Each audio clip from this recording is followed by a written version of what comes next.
ಈಗ ದೆಹಲಿಯಲ್ಲಿ ಬ್ಲಾಸ್ಟ್ ಆಯಿತು. ಕರ್ನಾಟಕದಲ್ಲೂ ಹಿಂದೆ ಆದಾಗ ಎಲ್ಲ ಕಡೆನೂ ಅಲರ್ಟ್ ಆದರು. ದೆಹಲಿ ಆದ ತಕ್ಷಣ ಈಗ ಎಲ್ಲ ಕಡೆನೂ ಅಲರ್ಟ್. ಏನು ಫುಲ್ಲು ಎಲ್ಲ ಕಡೆ ಚೆಕ್ಕಿಂಗು, ಡಾಗ್ ಸ್ಕ್ವಾಡ್ ಕರ್ಕೊಂಡು ಹೋಗೋದು, ಬಾಂಬ್ ನಿಷ್ಕ್ರಿಯ ದಳ ಹೋಗೋದು, ಚೆಕ್ ಮಾಡೋದು ಎಲ್ಲ ಮಾಡ್ತಾರೆ. ಬೇರೆ ಟೈಮಲ್ಲಿ ಈ ಡ್ಯೂಟಿ ಮಾಡಲ್ವಾ? ಅವಾಗ ಏನು ಮಾಡ್ತಿರ್ತಾರೆ ಇವರೆಲ್ಲ? ಎವ್ರಿ 1 ವೀಕಿಗೋ 15 ಡೇಸಿಗೋ ಒಂದ್ಸಲ ಚೆಕ್ ಮಾಡ್ತಾ ಇರಬೇಕಲ್ಲ, ಯಾಕೆ ಮಾಡೋದಿಲ್ಲ? ಈ ಕರ್ನಾಟಕ ಎಷ್ಟು ಸೇಫ್ ಅನ್ನುವಂಥ ಪ್ರಶ್ನೆ ಕೇಳ್ತೀವಿ. ಯಾಕಂದ್ರೆ ಅಲ್ಲಿ ಬ್ಲಾಸ್ಟ್ ಆಯ್ತಲ್ವಾ, ಇಲ್ಲದೆ ಇದ್ರೆ ಮುಗಿದೋಯ್ತು. ಸೇಫೇ. ಹೆಂಗಾಗ್ಬಿಟ್ಟಿದೆ ಅಂದರೆ ಬ್ಲೈಂಡ್ ಫೋಲ್ಡ್ ಹಾಕೊಂಡು ಕೂತ್ಬಿಟ್ಟಿದ್ದೀವಿ, ಎಲ್ಲ ಆರಾಮಾಗಿದ್ದೀವಿ ಅಂತೇಳಿ. ಏನು ಮಾಡೋಕ್ಕಾಗತ್ತೆ ನೋಡಿ ಸ್ಟೋರಿಯನ್ನು. ದೆಹಲಿ ಕೆಂಪುಕೋಟೆ ಕಾರ್ ಬ್ಲಾಸ್ಟ್ಗೆ 13 ಬಲಿ. ಕರ್ನಾಟಕ ಎಷ್ಟು ಸೇಫ್? ಹೇಗಿದೆ ಭದ್ರತೆ? ಪಹಲ್ಗಾಮ್ ಉಗ್ರ ದಾಳಿಯ ಬಳಿಕ ದೆಹಲಿಯ ಕೆಂಪುಕೋಟೆ ಬಳಿಯೂ ಉಗ್ರರು ರಕ್ತದೋಕುಳಿಯನ್ನ ಹರಿಸಿದ್ದಾರೆ.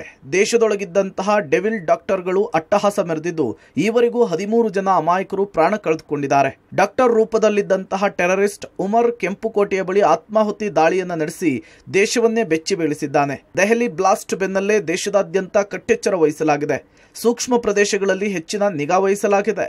ದೆಹಲಿ ಬ್ಲಾಸ್ಟ್ನಿಂದ ಕರ್ನಾಟಕದಲ್ಲೂ ಕೂಡ ಕಟ್ಟೆಚ್ಚರ ವಹಿಸಲಾಗಿದೆ. ದೆಹಲಿ ಕಾರು ಬ್ಲಾಸ್ಟ್ ಬಳಿಕ ಕರ್ನಾಟಕ ಎಷ್ಟು ಸೇಫ್ ಆಗಿದೆ ಎಂಬ ಪ್ರಶ್ನೆ ಎದ್ದಿದೆ. ರಾಜ್ಯದ ಪ್ರಮುಖ ಸ್ಥಳಗಳಲ್ಲಿ ಭದ್ರತೆ ಹೇಗಿದೆ ಅನ್ನೋದರ ಕುರಿತು ನಿಮ್ಮ ಪಬ್ಲಿಕ್ ಟಿವಿ ರಿಯಾಲಿಟಿ ಚೆಕ್ ನಡೆಸಿದೆ. ಹಾಸನ ಜಿಲ್ಲೆಯ ವಿಶ್ವ ಪಾರಂಪರಿಕ ತಾಣ ಹಳೆಬೀಡು ಹೊಯ್ಸಳೇಶ್ವರ ದೇವಾಲಯದಲ್ಲಿ ಕನಿಷ್ಠ ಭದ್ರತೆಯೂ ಕೂಡ ಇಲ್ಲದಾಗಿದೆ. ಸರಿಯಾದ ಮೆಟಲ್ ಡಿಟೆಕ್ಟರ್ ಇಲ್ಲ, ಸಿಸಿಟಿವಿ ಕ್ಯಾಮೆರಾಗಳೇ ವರ್ಕ್ ಆಗ್ತಿಲ್ಲ. ದೇಶದ ಹಲವು ರಾಜ್ಯ ವಿದೇಶಗಳಿಂದಲೂ ಕೂಡ ಪ್ರವಾಸಿಗರು ದೇವಾಲಯಕ್ಕೆ ಬರ್ತಾರೆ. ಹೀಗಿರುವಾಗ ಸೂಕ್ತ ಭದ್ರತೆ ಇಲ್ಲ, ಸುರಕ್ಷಿತ ಕ್ರಮಗಳು ಕೂಡ ಇಲ್ಲ ಅಂತ ಹೇಳಿ ಸ್ಥಳೀಯರು ಆಕ್ರೋಶ ಹೊರಹಾಕಿದ್ದಾರೆ. ಅನಾಹುತ ಆಗೋದಕ್ಕೂ ಮುನ್ನ ಎಚ್ಚೆತ್ತುಕೊಳ್ಳುವಂತೆ ಸಾರ್ವಜನಿಕರು ಒತ್ತಾಯಿಸಿದ್ದಾರೆ.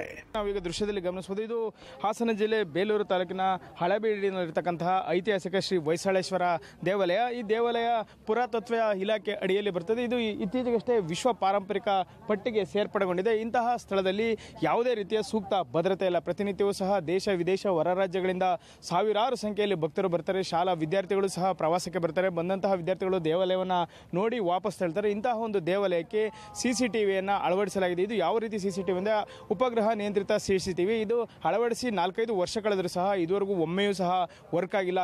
ದೇವಾಲಯದ ಸುತ್ತಲೂ 2-3 ಸಿಸಿಟಿವಿಗಳನ್ನು ಅಳವಡಿಸಿದ್ದಾರೆ, ಆದರೆ ಅವು ಸಹ ಯಾವ ವರ್ಕ್ ಆಗ್ತಾ ಇಲ್ಲ. ಅದಲ್ಲದೆ ಪ್ರಮುಖವಾಗಿ ಮೆಟಲ್ ಡಿಟೆಕ್ಟರ್ನ ಈ ದೇವಾಲಯಕ್ಕೆ ಅಳವಡಿಸಬೇಕಾಗಿತ್ತು, ಅದನ್ನು ಸಹ ಅಳವಡಿಸಿಲ್ಲ. ಹಾಗಾಗಿ ಬಂದಂಥ ಪ್ರವಾಸಿಗರು ನೇರವಾಗಿ ಬರ್ತಾರೆ, ನೇರವಾಗಿ ದೇವಾಲಯವನ್ನು ನೋಡ್ತಾರೆ. ಯಾವುದೇ ಆದಂಥ ಒಂದು ಸೂಕ್ತ ರೀತಿಯ ಭದ್ರತೆ ಈ ದೇವಾಲಯಕ್ಕಿಲ್ಲ.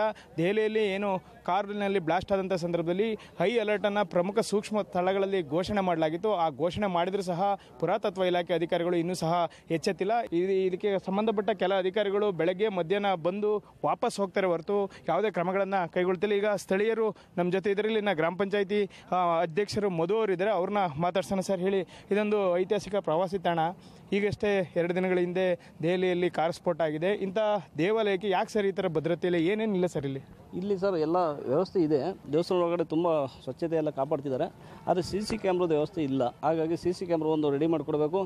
ಆಗ ಇದು ಮತ್ತು ಸಾಲಿಗೆ ಇದೊಂದು ಐತಿಹಾಸಿಕ ಸ್ಥಳ ಆಗಿರೋದ್ರಿಂದ ಆರ್ಕಿಯಾಲಜಿಕಲ್ ಡಿಪಾರ್ಟ್ಮೆಂಟ್ನವರು ದಿನಕ್ಕೆ ಸಾವಿರಾರು ಜನಗಳು ಬರೋದ್ರಿಂದ ಮುಂದೆ ಅನಾಹುತ ಆಗೋದನ್ನು ಈಗಲೇ ಸೆಕ್ಯೂರಿಟಿ ಎಷ್ಟು ಸೆಕ್ಯೂರಿಟಿ ಆಗೋದು ಕೊಟ್ಟು ದಯಮಾಡಿ ಅವರು ಮೆಟಲ್ ಡಿಟೆಕ್ಟರ್ನ ಇಲ್ಲಿಗೆ ಆದಷ್ಟು ಬೇಗನೆ ಇಲ್ಲಿಗೆ ವ್ಯವಸ್ಥೆ ಮಾಡಿಕೊಟ್ರೆ ನಮಗೆ ಭಾಳ ತುಂಬ ಒಳ್ಳೆಯದಾಗುತ್ತೆ. ಸಂಬಂಧಪಟ್ಟ ಇಲಾಖೆ ಅಧಿಕಾರಿಗಳು ಮುನ್ನೆಚ್ಚರಿಕೆಗೆ ಅನುಸರಿಸಬೇಕು ಅಂತ ನಾನು ಕೇಳ್ಕೊತಾ ಇದ್ದೀನಿ. ಸರ್ ಹೇಳಿ ಸರ್, ಇದೊಂದು ಐತಿಹಾಸಿಕ ದೇವಾಲಯ, ಇಂತಹ ದೇವಾಲಯಕ್ಕೆ ಒಂದು ಭದ್ರತೆ ಇಲ್ಲದೆ ಹೋದ್ರೆ ಹೇಗೆ ಸರ್? ಭದ್ರತೆ ಬೇಕೇ ಬೇಕು ಸರ್. ಮೊನ್ನೆ ಬಾಂಬ್ ಬ್ಲಾಸ್ಟ್ ಆಗಿರೋದ್ರಿಂದ ಇಲ್ಲಿ ಸಾವಿರಾರು ಜನ ಬರೋದ್ರಿಂದ ಭಯ ಬೀಳ್ತಾರೆ ಜನ. ಏಕೆಂದರೆ ಮೊನ್ನೆ ಆಗಿರೋ ಘಟನೆ ನೋಡಿ ಎಂಥರು ಸಾಮಾನ್ಯವಾಗಿ ಎಲ್ಲರೂ ಭಯ ಬೀಳ್ತಾರೆ. ನಾವು ಬೈತೀವಿ, ಇನ್ನೊಬ್ರುವೆ. ಹಂಗಾಗಿ ಇದು ಮುಂದೆ CC ಕ್ಯಾಮ್ರಾ ಇರ್ಬೋದು. ಆಲ್ಮೋಸ್ಟ್ ಇನ್ನೆಷ್ಟು ಏನು ಬೇಕು ಏನು ಬೇಡ ಅನ್ನೋದನ್ನ ASI ಆರ್ಕಿಯಾಲಜಿಕಲ್ ಡಿಪಾರ್ಟ್ಮೆಂಟ್ ಏನಿದೆ ಅದು ಮುಂಜಾಗ್ರತೆ ಕ್ರಮ ವಹಿಸಿದ್ರೆ ಉತ್ತಮ ಅಂತ ಹೇಳ್ತೀನಿ. ಸಕ್ಕರೆ ನಾಡು ಮಂಡ್ಯ ಜಿಲ್ಲೆಯ ಶ್ರೀರಂಗಪಟ್ಟಣ ತಾಲೂಕಿನ KRS ಡ್ಯಾಂ ಬಳಿಯೂ ಕೂಡ ಬಿಗಿ ಭದ್ರತೆಯನ್ನು ಕಲ್ಪಿಸಲಾಗಿದೆ. ಆದರೆ ಇಲ್ಲಿ ಅಗತ್ಯವಾದಷ್ಟು CC ಕ್ಯಾಮೆರಾಗಳು ಹಾಗೂ ಸಿಬ್ಬಂದಿ ಇಲ್ಲ. KRS ಡ್ಯಾಂಗೆ ಕರ್ನಾಟಕ ಕೈಗಾರಿಕಾ ಭದ್ರತಾ ಪಡೆ ಭದ್ರತೆಯನ್ನು ಕೊಡ್ತಿದೆ.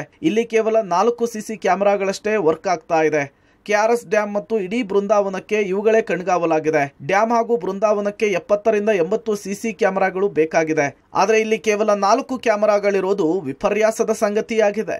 ದೃಶ್ಯದಲ್ಲಿ ಕಾಣ್ತಾ ಇದೀವಿ KRS ಅಣೆಕಟ್ಟೆಯ ಮುಂಭಾಗದ ದೃಶ್ಯಾವಳಿಗಳನ್ನ ಗಮನಿಸ್ತಾ ಇರುವಂತದ್ದು. KRS ಅಣೆಕಟ್ಟೆಗೆ ಸರಿಸುಮಾರು 70ರಿಂದ 80 CC ಕ್ಯಾಮೆರಾಗಳ ಅವಶ್ಯಕತೆ ಇದೆ. ಆದರೆ ಸದ್ಯಕ್ಕೆ KRS ಡ್ಯಾಂ ನಲ್ಲಿ ಚಾಲ್ತಿಯಲ್ಲಿರುವಂತದ್ದು ಕೇವಲ 4 CC ಕ್ಯಾಮೆರಾಗಳು ಮಾತ್ರ. ಇದರಿಂದಾಗಿ ಬರುವಂತ ಪ್ರವಾಸಿಗರನ್ನ ಏನು ಕಣ್ಗಾವಲನ್ನ ಇರಿಸೋ ನಿಟ್ಟಿನಲ್ಲಿ ಕೂಡ ಕಷ್ಟಗಳು ಕೂಡ ಆಗ್ತಾ ಇದೆ. ಜೊತೆಗೆ ಇಲ್ಲಿ 261 ಸಿಬ್ಬಂದಿಗಳು ಇಲ್ಲಿ ಅವಶ್ಯಕತೆ ಇದೆ. ಇದೆ. ಆದರೆ ಸದ್ಯ ಕೆಲಸ ಮಾಡ್ತಾ ಇರುವಂಥದ್ದು ಕೇವಲ 65 ಜನ. ಅಲ್ಲಿಗೆ ಇನ್ನು ಅಪಾರ ಪ್ರಮಾಣದ ಸಿಬ್ಬಂದಿಯೇ ಕೂಡ ಇಲ್ಲಿ ಇಲ್ಲದಂತೆ ಆಗಿದೆ.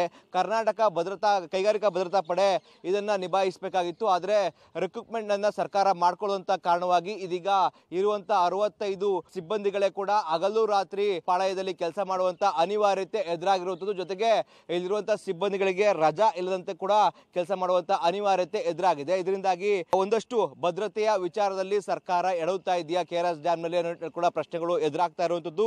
KRS ಡ್ಯಾಮ್ ನಲ್ಲಿ ಇಡೀ KRS ಡ್ಯಾಮ್ CC ಕ್ಯಾಮೆರಾದ ಕಣ್ಗಾವಲಿನಲ್ಲಿ ಇದೆ ಅಂತ ಹೇಳಿ ಕೇವಲ ನಾಮಫಲಕಗಳಲ್ಲಿ ಮತ್ತೆ ಬಾಯಿ ಮಾತಲ್ಲಿ ಅಷ್ಟೇ ಹೇಳ್ತಾ ಇರುವಂತದ್ದು.